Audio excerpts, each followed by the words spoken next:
പത്തനംതിട്ട ജില്ലയിൽ കളക്ടറായി സേവനമനുഷ്ഠിക്കുമ്പോൾ ആദ്യത്തെ വർഷം ഏകദേശം ഈ ഒരു സമയം തന്നെയായിരുന്നു. ഒക്ടോബർ നവംബർ സമയമായിരുന്നു അത്. കോരിച്ചൊരിയുന്ന മഴ ഇതുപോലെ തന്നെ. പത്തനംതിട്ട ജില്ലയിൽ കേരളത്തിൽ ഏറ്റവും അധികം മഴ ലഭിച്ച ഒരു ജില്ലയായി പത്തനംതിട്ട ജില്ല മാറിയ വർഷം കൂടിയായിരുന്നു അത്. സാധാരണ ലഭിക്കുന്ന മഴയുടെ ഒരു 200% അധിക മഴ ഞങ്ങൾക്ക് ആ വർഷം ലഭിച്ചിട്ടുണ്ടായിരുന്നു.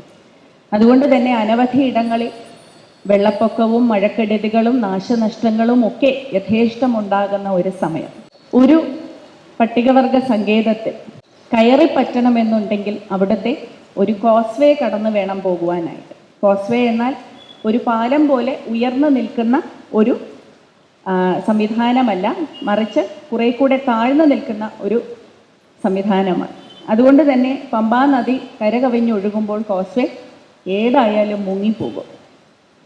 അങ്ങനെയുള്ള ഒരു സാഹചര്യത്തിൽ എല്ലാ വർഷവും ആ ഇടത്തിലേക്ക് പോകുവാൻ ഓരോ മഴ കഴിയുമ്പോഴും ഓരോ വെള്ളപ്പൊക്കം വരുമ്പോഴും ആ ഇടത്തേക്ക് പോകുവാനുള്ള മാർഗം തടസ്സപ്പെടുകയും ആ കോസ്വേ ഇല്ലാതാകുമ്പോൾ നമ്മുടെ പ്രിയപ്പെട്ട കുടുംബങ്ങൾ മറ്റ് ഇടങ്ങളിലേക്ക് വരുവാനായി പ്രവേശിക്കുവാനുള്ള മാർഗമില്ലാതെ പുറം ലോകവുമായി ബന്ധം വിച്ഛേദിക്കപ്പെട്ട് ജീവിക്കുന്ന ഒരവസ്ഥയാണ് സാധാരണ ഉണ്ടാവുക. ആ സമയത്തിൽ അവർക്ക് വേണ്ടുന്ന ഭക്ഷ്യപദാർത്ഥങ്ങൾ ഉൾപ്പെടെ മരുന്നുകൾ ഉൾപ്പെടെയുള്ള അടിസ്ഥാന സൗകര്യങ്ങളെല്ലാം നമ്മൾ അവരുടെ സങ്കേതത്തിൽ തന്നെ ഏർപ്പെടുത്തി കൊടുക്കാറുണ്ട് എന്നുണ്ടെങ്കിലും ഇത്തരത്തിൽ അനിശ്ചിതത്വം ഉള്ളതിനാൽ എത്ര ദിവസമാണ് മഴ നീണ്ടു നിൽക്കുക, എപ്പോഴാണ് പുറത്തേക്ക് വരാൻ സാധിക്കുക, വിദ്യാർത്ഥികൾക്ക് സ്കൂളിൽ പോകാൻ സാധിക്കുമോ തുടങ്ങിയ പല പ്രശ്നങ്ങൾ അവരെ അലട്ടുന്നുണ്ട്.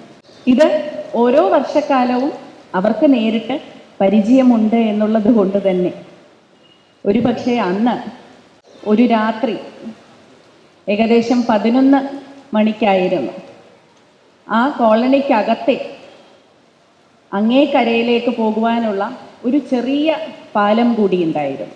കോളനിക്കുള്ളിൽ തന്നെ അനവധി നദിയുടെ വഴികളും കൈത്തോടുകളും ഒക്കെയുണ്ട്. അങ്ങനെയുള്ള ഒരു കൈത്തോട് താണ്ടി അങ്ങേ കരയിൽ താമസിക്കുന്ന 5 കുടുംബങ്ങൾ. ആ കൈത്തോടിൻ്റെ കുറുകെയുള്ള ഒരു പാലം അതിശക്തമായ മഴയിലും ഉരുൾപൊട്ടലിലും അത് നശിച്ചുപോയി. അത് നശിച്ചുപോയതിനാൽ തന്നെ അങ്ങേക്കരയിൽ 5 കുടുംബങ്ങൾ മാത്രമാണുള്ളത്. 3 വശവും പമ്പാ നദിയും പുറകെ വനവുമാണ്, ശബരിമല വനവുമാണ്. അങ്ങനെ ഒരു സാഹചര്യത്തിൽ 5 കുടുംബങ്ങൾ അവിടെ അകപ്പെട്ടു പോവുകയായിരുന്നു. യഥാർത്ഥത്തിൽ അതിൽ ഒരു ഗർഭിണിയും ഒരു ഭിന്നശേഷിക്കാരനായ വ്യക്തിയും ഉൾപ്പെടെ 17 വ്യക്തികൾ ആ 5 കുടുംബങ്ങളിലായി അവിടെ അകപ്പെട്ടു പോയിരിക്കുകയാണ്. ഈ രാത്രിയിൽ ആദ്യത്തെ വളരെ ബൃഹത്തായ ഒരു കാര്യം പമ്പാ നദി കടന്ന് അകത്തേക്ക് ചെല്ലുക എന്നുള്ളത്. അതിനുശേഷം ഈ കൈത്തോടും കടന്ന് അവിടെ ഒരു ഉരുൾപൊട്ടലും സംഭവിച്ചിട്ടുണ്ട്. അതും കടന്ന് അകത്തേക്ക് ചെന്ന് ഇവരെ സുരക്ഷിതമായി ഇങ്ങേക്കരയിലേക്ക് കൊണ്ടുവരിക എന്നുള്ള ഒരു സങ്കീർണമായ രക്ഷാപ്രവർത്തനത്തിന് അന്ന് നേതൃത്വം കൊടുക്കേണ്ടി വന്നു. ഇതൊക്കെ ആദ്യമായി ഈ പ്രദേശത്തിൻ്റെ, അതിനു മുൻപ് അവിടെ പോയിട്ടുണ്ട്, അവരെയൊക്കെ കണ്ടിട്ടുണ്ട് എന്നുണ്ടെങ്കിലും ഇത്തരത്തിലുള്ള പ്രശ്നം അന്ന് ആദ്യമായി അഭിമുഖീകരിക്കുന്ന വ്യക്തിയായിരുന്നു ഞാൻ. ആ സമയത്ത് ഞങ്ങൾ ചെയ്ത ഒരു കാര്യം, അന്ന് ഞങ്ങളുടെ ഒരു ഉദ്യോഗസ്ഥൻ ആ സങ്കേതത്തിനുള്ളിലേക്ക് കയറിപ്പറ്റുവാനായി അദ്ദേഹത്തിന് കഴിഞ്ഞിരുന്നു. വെള്ളം കയറുന്നു എന്നറിഞ്ഞപ്പോൾ തന്നെ അദ്ദേഹം അങ്ങേ കരയിലേക്ക് ചെന്നെത്തിയിട്ടുണ്ടായിരുന്നു. അദ്ദേഹത്തിൻ്റെ ഫോണിൽ വിളിച്ച് ആ വീട്ടുകാരോടെല്ലാവരോടും സംസാരിക്കുവാനായി തീരുമാനിച്ചു ഞാൻ. ഒരു പക്ഷേ സാധാരണഗതിയിൽ ആദ്യം ചെയ്യേണ്ടുന്ന കാര്യം അതാണോ എന്ന് ചോദിച്ചാൽ എനിക്കറിയില്ല. പക്ഷേ അന്ന് ഒരു പക്ഷേ ആ ഫോൺ കോൾ ചെയ്തതായിരിക്കും ഞാൻ എടുത്ത ഏറ്റവും നല്ല തീരുമാനം എന്ന് എനിക്ക് തോന്നുന്നു. അന്ന് രാത്രി അവിടുത്തെ ഒരു മുത്തശ്ശി, അവിടെ ഉള്ളവരിൽ ആ 17 പേരിൽ ഏറ്റവും പ്രായം കൂടിയ അമ്മയായിരുന്നു, ഊരുമുപ്പത്തിയായിരുന്നു. അപ്പോൾ മുപ്പത്തിയോട് ഞാൻ വിളിച്ച് സംസാരിച്ചു.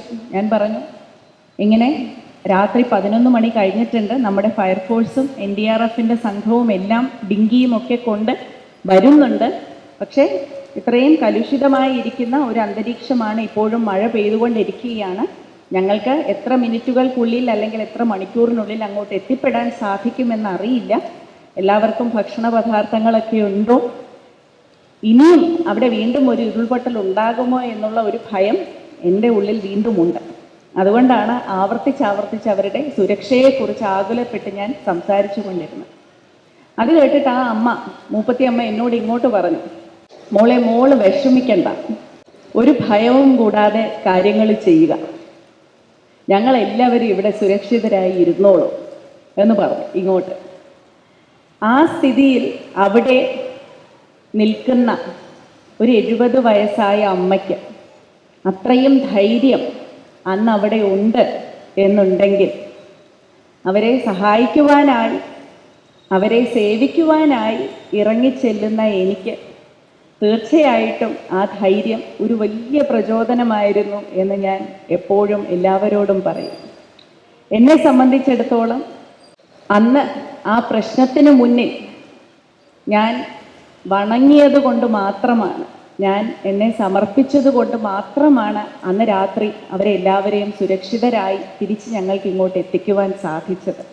ആ പ്രദേശത്തിൽ നിന്നും എങ്ങനെയാണ് പുറത്ത് കടക്കേണ്ടത്, ഏതാണ് ഏറ്റവും അനായാസമായി നമുക്ക് ചെയ്യാൻ പറ്റുന്ന കാര്യം തുടങ്ങി എങ്ങോട്ടാണ് ഏറ്റവും അടുത്ത് അവർക്ക് രാത്രി സുരക്ഷിതമായി തങ്ങാനാകുക എന്ന് തുടങ്ങിയ എല്ലാ തീരുമാനങ്ങളും അവരുമായി കലർന്നാലോചിച്ച് ആ 17 കുടുംബങ്ങളെയും ആ 17 വ്യക്തികളെയും സുരക്ഷിതരാക്കുവാൻ ഞങ്ങളുടെ സംഘത്തിന് കഴിഞ്ഞു എന്നുണ്ടെങ്കിൽ അത് അവരുടെ മുന്നിൽ സ്വയം സമർപ്പിച്ചുകൊണ്ട് രക്ഷാപ്രവർത്തകർ പ്രവർത്തിച്ചത് കൊണ്ട് മാത്രമാണ് എന്ന് ഞാൻ എപ്പോഴും പറയാറുണ്ട്. തുടർന്നും ഓരോ ഘട്ടത്തിലും ആ ഒരു ഉദാഹരണം ഞാൻ ആവർത്തിച്ച് ഉദ്യോഗസ്ഥരോട് പറഞ്ഞിട്ടുണ്ട്. ഒരുപക്ഷെ ഇവിടെ നിന്നും ഞങ്ങൾ മറ്റൊരു തീരുമാനം എടുത്തിരുന്നു എന്നുണ്ടെങ്കിൽ അത് ഫലപ്രദമായേനെ എന്നില്ല. എപ്പോഴാണ് അങ്ങോട്ട് പോകേണ്ടത്, എങ്ങനെയാണ് പോകേണ്ടത്, ഏത് തരത്തിലാണ് അവിടെ നിന്നും പുറത്തേക്ക് വരേണ്ടത്, എങ്ങോട്ടത്തേക്കാണ് പോകേണ്ടത്, എല്ലാ തീരുമാനങ്ങളും അവരുമായി ചേർന്ന് ആലോചിച്ചായിരുന്നു ഞങ്ങൾ നടത്തിയത്. ജനങ്ങൾക്ക് ക്ഷേമപ്രവർത്തനം എന്നുള്ളത് നമ്മൾ നടത്തുമ്പോൾ അത് സർക്കാരിൻ്റെ ഭാഗത്തു നിന്നായാലും ഒരു കുടുംബം എന്ന നിലയിലായാലും ഒരു കൂട്ടായ്മ എന്നുള്ള നിലയിലാണെങ്കിലും ഒക്കെ നമ്മൾ ക്ഷേമപ്രവർത്തനങ്ങൾ നടത്തുമ്പോൾ മറ്റുള്ളവർക്ക് എന്താണ് നല്ലത് എന്നുള്ളത് നാം സ്വയം തീരുമാനിക്കാതെ അത് സ്വീകരിക്കുന്നതാരാണോ അവരുടെ ഹിതം കൂടി നോക്കി ആ പ്രവൃത്തിയിൽ ഏർപ്പെട്ടാൽ തീർച്ചയായിട്ടും ഈ പറയുന്ന ഭക്തി എന്നുള്ളത് നമ്മുടെ പ്രവൃത്തിയിൽ ആകെ മൊത്തം ഒരു ജീവനാഡിയായി നിൽക്കും എന്നുള്ളതിൽ യാതൊരു സംശയവും